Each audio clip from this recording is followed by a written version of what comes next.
Welcome, and thank you for joining me on the Path of the Seeker. Today, we're looking at the symbolism around the new moon in Capricorn. The energy of this new moon is really difficult, and I mean really, really difficult. Yet it's also a huge opportunity for us to build compassion. The way the symbolism lines up for this one really blew my mind and really shows the interconnection of the divine plan, and that is why I have no doubt there's a creator that put all of this into motion. Let's start off with the fact that Jupiter conjuncts Mercury the day before this new moon on the 11th. We're tracking the conjunction of Jupiter with inner planets because, according to Kabbalistic tradition, during the Saturn-Jupiter conjunctions, Saturn conveys the will of the Creator to Jupiter. Then Jupiter conveys those instructions to each of the inner planets. This is the first time Jupiter will conjunct Mercury since the Christmas star conjunction. What is also fascinating about this new moon, the first one of the new year, is that it encapsulates the themes of this year. I shared in my Year of the Villain video that I saw that there was this push and pull between this new perspective of the villain and the old classic approach to life. Think of the DC's Joker and Marvel's Captain America sitting at a table debating each other. Not only would they disagree, but they would be coming from totally different universes. I doubt they would even understand each other. What I didn't know when I wrote that blog is that this is in alignment with the astrological energy of this year. Achyuta Bhavadas and Steve Judd have both done wonderful videos on the Saturn and Uranus squares that are the big astrological events of this year. Huge events have occurred when Saturn squared Uranus. Some of the ones I can remember are the stock market crash, the start of the Great Recession, the tsunami that led to the Fukushima meltdown, and the tsunami in Haiti that killed a lot of people. There will be 3 Saturn-Uranus squares in 2021. The first is on February 17th, the second on June 14th, and the third is December 24th. So this energy really kind of bookends the year. Let's look at this using Star Wars as a metaphor. What is interesting is that Uranus is the planet of the rebel, which from the point of the view of the Empire would be the villain. Saturn is the father, the old-fashioned point of view that is unyielding and doesn't like change. That would be the Empire. Both are in fixed signs, so they both are stubborn. This theme of the villain versus the old school values that I saw reflected in the slate of movies being released in 2021 matches the astrological energy. That brings me to the astrology of this new moon. In this new moon, we see that clash as well. There are 3 planets in the old school traditional sign of empire building, Capricorn, and 3 planets in the rebellious sign of alien outsider, Aquarius. Meanwhile, Uranus and Mars in the fixed sign of Taurus are squaring the planets in the fixed sign of Aquarius. In fact, there are 7 squares in this chart. Squares are tense aspects. This is a lot of pent-up energy. If we personify the planets, squares are disagreements. 7 is the number of the spiritual path and the number of humanity. As if that wasn't enough, the Sun and Moon are at 23 degrees of Capricorn, right where Saturn and Pluto met exactly a year ago, which has been credited as the energy that started the coronavirus. 23 breaks down to 5, and that is the number for change. 2021 is also a 5-year, so change is really being emphasized energetically. In addition to that, the Sun and Moon are conjunct Pluto, the planet of rebirth. Now, this is the signal of the end of something, but it is also the time when a new seed that will create the future is being incubated. The final feature of this new moon I want to cover is that there is a lot of fixed energy in this chart. There are the 3 planets in Aquarius, Saturn, Jupiter, and Mercury. And there is Uranus and Mars in Taurus. This suggests that things are unlikely to change. The stage and the players are set. Saturn will be in Aquarius until 2023. Uranus will be in Taurus until 2026. So some of this fixed energy is going to be with us for a while. The final square in this chart is Venus in Capricorn and Chiron in Aries. Now Mars finally moved out of Aries, where it spent a lot of 2021, but that energy is still there, and so is the rebellious planet Eris. But I want to quote what Rick Levine said about this Venus and Chiron square, because it really speaks to the energy of this new moon. Venus is squaring Chiron, which means that sometimes admitting that you're wrong is no fun at all. Venus squaring Chiron is learning to have compassion for those people we have dismissed, that we have marginalized.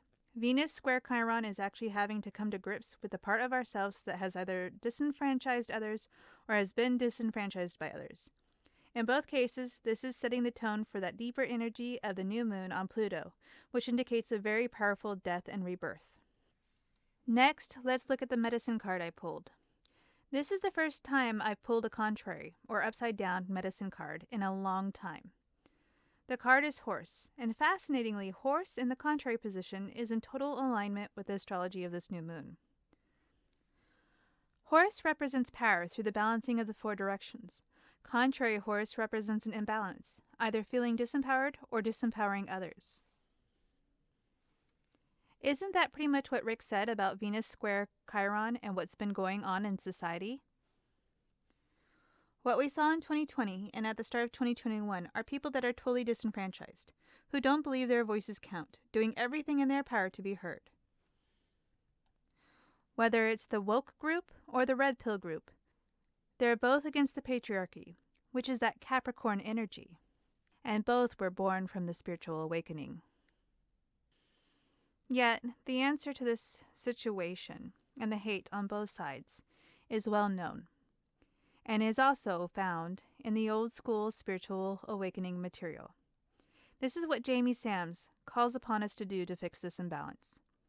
In allowing all pathways to have equal validity, you will see the power and glory of the unified family of humanity. This is the gift of the Rainbow Warrior. All colors of the rainbow and all pathways are honored as one. Page 179. Do yourself a favor and look up the Rainbow Royal Dream. This is an indigenous teaching, and it's absolutely beautiful. Now we'll go on to the Indigenous Moon. This is the Contemplation Moon. This is the first moon of the northern direction. The north is the place of manifestation, where the results of our work take shape in the physical world. In many ways, this can be the harshest direction on the medicine wheel, representing winter and old age, but it also brings the gift of wisdom. This is the deepest moment of winter, when things on the surface appear to be dead and inhospitable. But deep inside the earth, life is preparing for renewal. This is the pause before we find out if our hard work produced something that works, or if we need to go back to the drawing board and begin the process again. That is the harsh lesson of the North. This is the incubation period for the seeds of new life that will return with the turning of the wheel to the eastern direction of air, spring, and childhood, even as death seems to be prevailing. The Contemplation Moon is a time of turning within. We rest and regain our strength from our long journey around the wheel, contemplating the rebirth of activity that spring will bring. The plant of the Contemplation Moon is chamomile. Chamomile is a relaxing tea that has many health benefits. The Hebrew Letter Ein. This is a letter of discernment and insight. Ein starts the words eyes and tree. In the Kabbalah tradition, every manifestation of the Creator, from a rock to you and I, are trees of life. All of us contain in our variations of the original source code of the Creator. This is a very sacred letter. The tarot card for this new moon is the Devil. This is the one card I won't put onto my altar. This is the sort of energy I won't feed into, but at the same time, this is one of the most important cards in the major arcana, because it's the state in which most people live. And it's also the state of being that most people deny. To sum up the Devil card as simply as possible, it represents ignorance. I've done an entire video on this card in my 7 Cards of the Seeker series. I'll leave the link in the description box below. The people in the card are innocent. They are bound to the devil of their own making by their lusts and passions, which can easily be remedied. The chains around their necks can easily be removed, but they choose to remain captive to their own material desires. All of us start off in this energy of the desire mind. We can choose to release ourselves from bondage by walking the path of the seeker and building compassion. For this new moon, I decided to work with the medicine wheel, and I'm setting an intention for compassion. I'm starting off with a hand of Fatima incense for air. This incense is known for its protective, loving, feminine energy. Fatima experienced a lot of traumatic events, but she continued to learn, and at the end of the story, the skills she learned helped her to fulfill a prophecy. One of the morals of the story is that perseverance and keeping a level head through traumatic experiences leads to wisdom. For water, I'm using some rose water that I made. I wanted to bring in a sweet, loving feeling because during difficult transits, it's important to be gentle with ourselves. I'm dressing my tea light candle with chamomile and dried rose petals. Rose will bring in that loving energy. Chamomile will bring in the calming and healing energy. For earth, I always use a grid of minerals, crystals, and stones. And with this new moon, I decided to work with 4 stones that will represent the 4 directions of the medicine wheel, because the medicine wheel is out of balance. To start at the center of the grid, I'm putting a smoky quartz generator. This is a very important stone in the grid because it helps unite and direct the energy. Smoky quartz will help heal and transmute this imbalanced energy. In the eastern direction of air, I'm putting lemon serpentine. This purifying solar chakra stone helps with balancing. In the southern direction of fire, I'm placing carnelian. This sacral chakra stone sparks creativity and vitality. In the western direction of water, I have sodalite. This is a stone of peacefulness. I'm placing snowflake obsidian in the northern direction of earth. This is a powerful transmutation and shadow work stone that aids in creating balance as well. Then I have the 6 stones of love to help build compassion. These stones will help us heal and balance the medicine wheel stones. My favorite love stone is Kunzite. I always carry this translucent light pink stone in my medicine bag. This is the stone to heal relationships and promote romance. Then I have pink Dandrite. This tiny crystal carries big energy. This is the stone of love and soothing compassion. Next, I have pink agate. This is a very loving, gentle stone of transformation. I also have morganite. Morganite is a very sweet, loving stone that helps heal relationships. Finally, I have 2 pink Tibetan quartz points. These loving, very high vibration stones also bring in compassion. I'm pointing them towards the center to help transmute the energy. Well, that's it for this new moon video. I know this has been a lot and the energy is intense. The best thing we can do is build compassion and send love to the millions of disenfranchised people that have been acting out over the course of the last year. And, based on the energy, will continue to act out during this year. We need to listen to and address the concerns of these people instead of rejecting each other. The only way we can heal this is if we bring everyone into the conversation. Cancel culture won't heal anything. It only harms. Perhaps I should have called this the year of the disenfranchised. Villains and rebels are usually disenfranchised. Maybe I'll write a blog on this topic. The other day I was on the internet working on some things, uploading some videos, when someone commented on a video I did a long time ago that I believe that there will be peace on Earth and it will happen during my lifetime. I found the timing perfect because right now a lot of people are very frightened. The world seems chaotic, in disarray.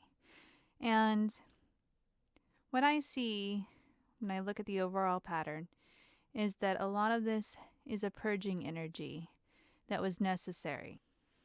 Change can look chaotic at first, but if we believe that everything is in divine order and that we are marching to a collective future created by those of us with loving and compassionate intentions, then you have to believe that things will work out for the best.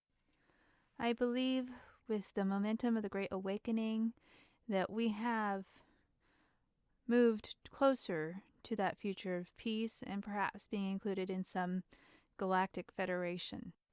But the saying, "it always is darkest just before the dawn," is what comes to mind for the times that we are experiencing. The last thing I want to cover is that I won't be posting a video like this next week since I posted 2 videos this week.